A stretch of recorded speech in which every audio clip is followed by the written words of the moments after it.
You are listening to a series of 10 podcasts on the judicial branch of the United States government, presented by Citizen U.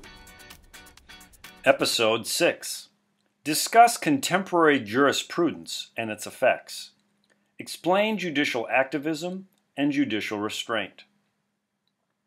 How do judges go about making their decisions?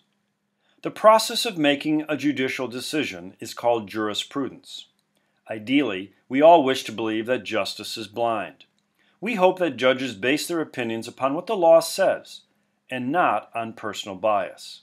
There are two primary schools of jurisprudence. One school of jurisprudence is called judicial restraint. These strict constructionists attempt to reserve their judgments to the original intent of the law. They often defer to the other branches and try to avoid making politically explosive decisions. Today, conservatives tend to consider themselves practicing judicial restraint. Another school of jurisprudence is called judicial activism.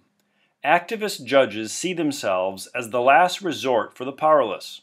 They are not afraid to see the Constitution as a living document. Furthermore, when Congress writes vague laws, it is the court, they say, that needs to clearly define the government's intent. Today, liberals tend to support judicial activism. Regardless of one's jurisprudence, there is an expectation that the court follows stare decisis. This is a Latin phrase that means, let the decision stand. In our legal system, court precedent is the basis by which other like-minded cases are decided. In this way, we all receive equal justice.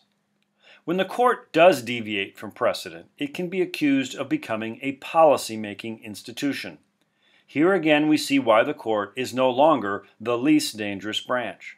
The court has evolved into an important political force. It is for this reason that court appointments have become major political battlegrounds. You are listening to a series of 10 podcasts on the judicial branch of the United States government, presented by Citizen U.